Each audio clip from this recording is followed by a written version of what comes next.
Hey friends, welcome to Chandana Pavan. And ఈ రోజు నేను చెప్పబోయే టాపిక్ వచ్చేంటంటే రీసెంట్ గా నాకు వచ్చిన మెయిల్స్ నుంచి అయితే నేనైతే ఈ వీడియో అయితే చేద్దాం అనుకుంటున్నాను. సో చాలా మంది అడుగుతున్నారు, ఏంటి మేము ఒక స్టార్టప్ లో వర్క్ చేస్తున్నాము, యూఎక్స్ డిజైనింగ్ నుంచి తర్వాత యూఐ డిజైన్, ఇంకా చాలా డిసిప్లిన్స్ అన్ని కూడా నేను ఒక్కనే డిజైనర్ కింద పనిచేస్తున్నాను. But the amount of salary I'm getting is very low compare to other companies అని చెప్పి. ఇంకొంతమంది ఏమంటే I'm working as UX designer but I'm earning only 15,000 per month అని చెప్పి. నాకైతే నిజంగా అయితే చాలా బాధగా అనిపించింది. ఎందుకంటే they are kind of getting robbed అనమాట. సో వాళ్ళనైతే వాళ్ళ యొక్క టాలెంట్ని, వాళ్ళ స్కిల్ని, వాళ్ళ టైంని ఎవరైతే ఖచ్చితంగా అయితే రాబరీ అయితే జరుగుతుంది అక్కడ పర్టికులర్ సిచ్యువేషన్లో. సో అసలు ఏంటి మరి, ఏమో డిజైనర్కి ఏమో ఇంత మంచి సాలరీస్ ఉంటాయి అంటున్నారు కదా, ఇలా సిచ్యువేషన్ ఎందుకు ఉంది అంటే, సో దానికైతే చాలా ఫ్యాక్టర్స్ అయితే డిపెండ్ అయి ఉంటాయి ఫ్రెండ్స్. సో అవి అయితే ఒకసారి అయితే నేను మీకు అయితే చెప్దాం అనుకుంటున్నాను అనమాట. సో నెంబర్ వన్ ఫ్యాక్టర్ వచ్చేసి ఎక్స్పీరియన్స్ అనమాట. సో డిజైన్ స్ట్రీమ్‌లో మీకెలా అంటే, మీకు ఒక number of years of experience పెరిగే కొద్దీ కూడా మీకైతే మంచి సాలరీ అయితే ఉంటుంది. చాలా హై సాలరీ అయితే ఉంటుంది. ఫర్ ఎగ్జాంపుల్ మీరు గనుక ఒక ఆల్‌మోస్ట్ ఒక 7 ఆర్ 8 ఇయర్స్ ఎక్స్‌పీరియన్స్ ఉందంటే, there is a high potential that you can earn up to 20,00,000 per annum అనమాట. So, at the same time అలానే మీరు ఒక మంచి స్టార్టప్‌లో గనుక స్టార్ట్ అయ్యారనుకోండి, మీ యొక్క కెరీర్‌ని అయితే ఒక మంచి స్టార్టప్‌లో లేకపోతే ఒక డిజైన్ స్టూడియోలో అయితే స్టార్ట్ చేశారంటే, మీ కెరీర్ యొక్క స్టార్టింగ్ ప్యాకేజ్ కూడా ఆల్‌మోస్ట్ 5,00,000 వరకు ఉండొచ్చనమాట. So, it all depends on upon your experience. At the same time మీరు ఎక్కడ మీ కెరీర్‌ని స్టార్ట్ చేస్తున్నారన్న దాన్ని బట్టి కూడా డిపెండ్ అయి ఉంటుంది. సో, మీకొక నార్మల్‌గా బేసిక్ స్కిల్స్ వచ్చుండి లేకపోతే కొన్ని వీడియోస్ ఏదో చూసుకొని యెస్ ఐయామ్ ఎ డిజైనర్ అని చెప్పి అనుకుని లేకపోతే కొన్ని బూట్ క్యాంప్స్‌లో జాయిన్ అయ్యి, తర్వాత ఆ లెర్నింగ్‌ని కంటిన్యూ చేయకుండా, నేను బూట్ క్యాంప్స్‌ని ఏమనట్లేదు, వాళ్ళు చెప్పిన లెర్నింగ్‌ని కంటిన్యూ చేయకుండా నాకొచ్చేసి ఇంకింతే అనుకుని చెప్పి వెళ్లి ఒక కంపెనీలో జాయిన్ అయ్యి, పాపం వాళ్ళు ఏ రిక్వైర్మెంట్ చెప్తే ఆ రిక్వైర్మెంట్ అంతా చేసుకుంటూ, యూఎక్స్ డిజైనింగ్ దగ్గర నుంచి యూఐ డిజైనింగ్ అంతా కూడా ఒకళ్ళే చేసుకుంటూ కూడా అయితే తక్కువ సాలరీస్ అయితే తీసుకొని చాలా మంది అయితే ఫీల్ అవుతుంటారన్నమాట. సో వాళ్ళకి నేను చెప్పే సజెషన్ ఏంటంటే, స్కిల్స్ అయితే ఎక్వైర్ చేసుకోండి, బయట ఆపర్చునిటీస్ అయితే ట్రై చేసుకోండి అనమాట. అండ్ సెకండ్ ఫ్యాక్టర్ వచ్చేసి లొకేషన్ అనమాట. మీరు చూసుకున్నారంటే మేజర్ మెట్రో సిటీస్ లో వర్క్ చేసే వాళ్ళకి compare to tier 2, tier 3 cities లో పనిచేసే వాళ్ళకన్నా సరే ఎక్కువ సాలరీస్ అయితే ఉంటాయి ఫ్రెండ్స్. సో మీరు ఎప్పుడైనా సరే ఒక మంచి ఆపర్చునిటీ రావాలనుకుంటే మేజర్ సిటీస్ కి మైగ్రేట్ అవడానికి అయితే ట్రై చేయండి. బట్ యాజ్ ఆఫ్ నో మనందరికీ తెలుసు, వర్క్ ఫ్రమ్ హోమ్ అయితే చాలా కంపెనీస్ లో ప్రొవైడ్ చేస్తున్నారు. అట్ ద సేమ్ టైం మనం ఇంట్లోనే కూర్చొని మన టైమ్స్ లో కూడా, రిక్వైర్డ్ టైమ్స్ లో కూడా పనిచేసే వాళ్ళు చాలా మంది ఉన్నారు, లేదన్నారు. బట్ ఇటువంటి ఆపర్చునిటీస్ అయితే వచ్చే చాలా తక్కువ అనమాట.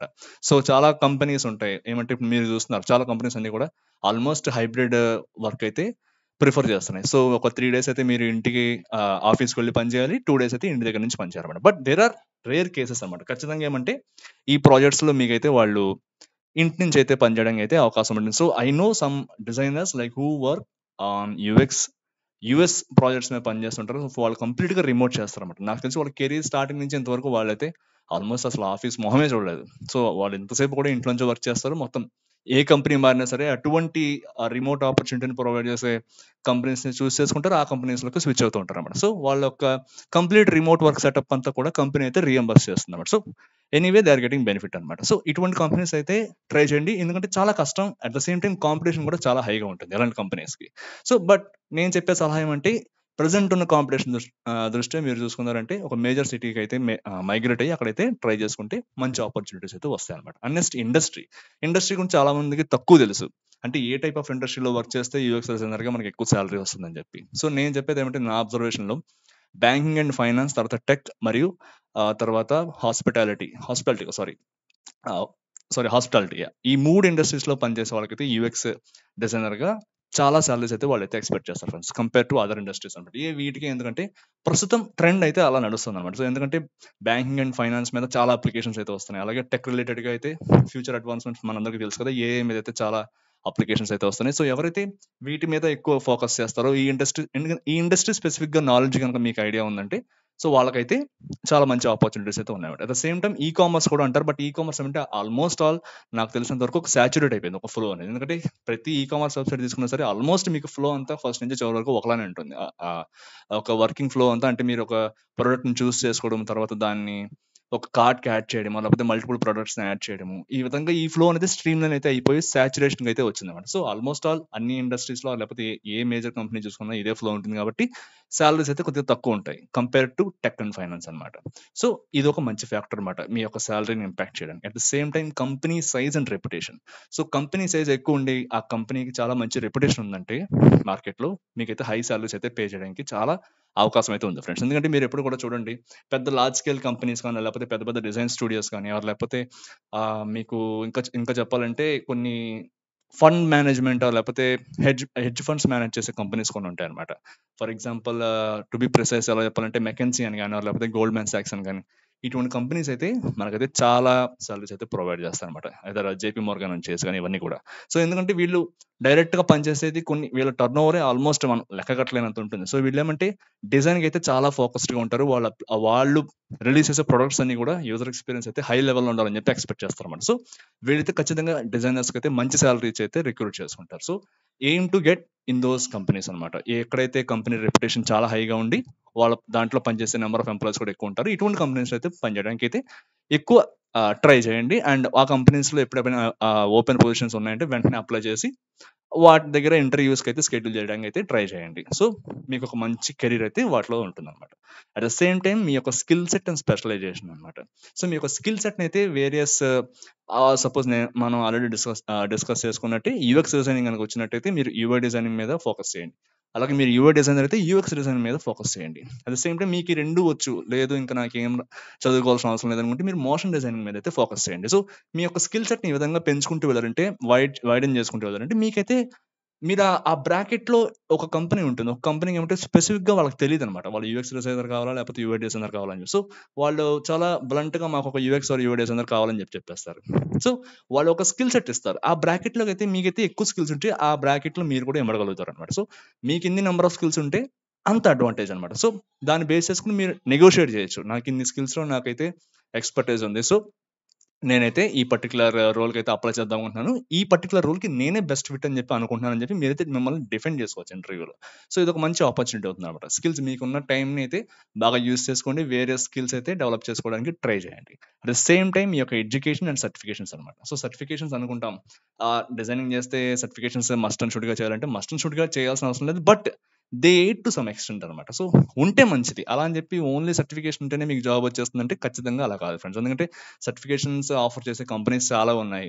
ఒకవేళ ఒక సర్టిఫికేషన్ చేసినా సరే దాని యొక్క వ్యాలిడిటీ ఏంటి? దాని యొక్క క్రెడిబిలిటీ ఏంటి? మార్కెట్‌లో దానికున్న ఇంపార్టెన్స్ ఏంటి? అన్నదైతే చూస్ చేసుకొని మీరైతే సర్టిఫికేషన్ చేయండి friends. At the same time education. Suppose మీరు గనక ఒక టెక్నికల్ బ్యాక్‌గ్రౌండ్ నుంచి వచ్చి ఒక డిజైనర్‌గా స్టార్ట్ చేయాలనుకుంటే you have good opportunities. But at the same time మీరు ఆలోచించండి. మన చుట్టుపక్కల ఇప్పుడిప్పుడే చాలా కొత్తగా వస్తున్న టెక్నాలజీ గ్రాడ్యుయేషన్ కోర్స్ ఏంటంటే బీడీఈఎస్ అంటారు. అంటే బ్యాచిలర్ ఆఫ్ డిజైన్ అనమాట. సో ఇందులో అయితే చాలా మంది అయితే గ్రాడ్యుయేషన్ చేయడానికి అయితే ట్రై చేస్తున్నారు. సో ఎవరికైతే ఫ్యూచర్‌లో లేకపోతే ఈ వీడియోస్ ఎవరైనా స్టూడెంట్స్ చూస్తున్నట్టయితే లేకపోతే ఎవరైతే ఇంటర్మీడియేట్‌లో ఉన్నారో ఆర్ లేకపోతే ఇంకా మీ యొక్క ఫ్యామిలీస్‌లో గాని లేకపోతే ఫ్రెండ్స్‌లో గాని ఎవరైతే ఉన్నారో వాళ్ళకైతే చెప్పండి. ఇలా బీడీఈఎస్ అని చెప్పి బ్యాచిలర్ ఆఫ్ డిజైన్ అని చెప్పి ఒకటి ఉంటుంది. ఒక స్ట్రీమ్ ఉంటుంది. దీని యొక్క కోర్స్ వచ్చేసి మనకు 3 ఇయర్స్ ఉంటుందన్నమాట కంపేర్ టు బీటెక్. సో ఇందులో అయితే ఇందులో అయితే మీరు చదువుకున్నారంటే అది కూడా ఒక మంచి కంపెనీలో. ఫర్ ఎగ్జాంపుల్ మనకి చెన్నైలో నిఫ్ట్ అని ఉంది. అలానే మనకి ఎన్ఐడి అని ఉంది. నేషనల్ ఇన్‌స్టిట్యూట్ ఆఫ్ డిజైన్ అని చెప్పి. సో ఇటువంటి పెద్ద పెద్ద కాలేజెస్ ఉన్నాయి. సీట్ రావడం కూడా కష్టం. బట్ వచ్చిందంటే మీకు చాలా మంచి ఆపర్చునిటీ అయితే వస్తుందన్నమాట. ఎందుకంటే ఆల్మోస్ట్ మైక్రోసాఫ్ట్ గాని లేకపోతే గూగుల్, ఒరాకిల్ ఇలాంటి కంపెనీస్ డైరెక్ట్‌గా వెళ్లి ఇలాంటి కాలేజెస్‌లో చదువుకుంటేనే బీడీఎస్ స్టూడెంట్స్‌ని అయితే రిక్రూట్ చేసుకుంటాయి. ఒకసారి ఆలోచించండి. మనం ఏదో బీటెక్ ఒక వేరే స్ట్రీమ్ మీద చదివి మనమే యూఎక్స్ డిజైనర్‌లోకి వచ్చి వర్క్ చేస్తున్నాం. అట్ ద సేమ్ టైమ్ ఫోకస్డ్‌గా 3 ఏళ్ల పాటు బీడీఎస్ మీద చదువుకొని బయటకు వచ్చిన వాళ్ళకి ఇంకెంత తెలిసి ఉంటుంది డిజైనింగ్ గురించి. అట్ ద సేమ్ టైమ్ ఈ బీడీఎస్‌లో చదివే వాళ్ళకి ఓన్లీ యూజర్ ఎక్స్‌పీరియన్స్ డిజైన్ అంటే ఓన్లీ మన యొక్క డిజిటల్ ఇంటర్‌ఫేసెసే కాదు. అంటే హ్యూమన్ కంప్యూటర్ ఇంటరాక్షన్ మాత్రమే కాదు. హెచ్‌సీఐ అంటాం అన్నమాట. హ్యూమన్ కంప్యూటర్ ఇంటరాక్షన్ ఒకటే కాదు. వాళ్ళకి వేరియస్ డిజైన్ యాస్పెక్ట్స్ మీద అయితే వీళ్ళైతే స్పెషలైజేషన్ చేయడం ఉంటుంది. ఫర్ ఎగ్జాంపుల్ ఇంటీరియర్ డిజైన్ మీద చేయొచ్చు. ఫర్నిచర్ డిజైన్ మీద చేయొచ్చు. లేకపోతే అగ్రికల్చర్‌కి సంబంధించిన చాలా సామాన్లు ఉంటాయి. అంటే చాలా పరికరాలు ఉంటాయి. సామాన్లు కాదు. చాలా టూల్స్ అన్ని ఉంటాయి కదా! ఆ టూల్స్ మీద అయితే వాళ్ళు డిజైనింగ్ చేయొచ్చు. ఇలా చాలా వాటి మీద అయితే డిజైనింగ్ చేసే ఆపర్చునిటీ అయితే వస్తుందన్నమాట. సో చాలా మంచి కెరీర్ అది. ఎవరైతే ఈ విధంగా బీడీఎస్ చేయాలనుకుంటారో అలాగే బీడీఎస్‌లోని ఎండీఎస్ అని చెప్పి ఉంటుందన్నమాట. మాస్టర్ ఇన్ డిజైనింగ్ అన్నమాట. సో అందులో కూడా ఒక స్పెషలైజేషన్ చేయొచ్చన్నమాట. సపోజ్ మీరు ఇప్పుడు ప్రస్తుతం ఉన్న మీ కెరీర్‌తో మీరు సాటిస్ఫై అవ్వలేకపోతుంటే ఆర్ లేకపోతే మీరు గనక ఇంట్రెస్ట్ ఉండి లేకపోతే నేను పే చేయగలుగుతాను. ఒక 2 ఇయర్స్ కోర్స్‌కి I want to upgrade in my career అనుకుంటే మీరైతే ఎండీఎస్ అయితే చేయడానికి ట్రై చేయండి ఫ్రెండ్స్. ఎందుకంటే ఇది మ్యాండేటరీ కాదు. బట్ చేస్తే చాలా మంచి ఆపర్చునిటీ అయితే వస్తాయన్నమాట. సో ఒక మంచి రెప్యూటెడ్ కాలేజ్‌లో అయితే మీరు ఎండీఎస్ చేయడానికి అయితే ట్రై చేయండి. అంటే మాస్టర్స్ చేయడానికి ట్రై చేయండి అన్నమాట డిజైన్‌లో. ఇదొక 2 ఇయర్స్ కోర్స్ ఉంటుంది.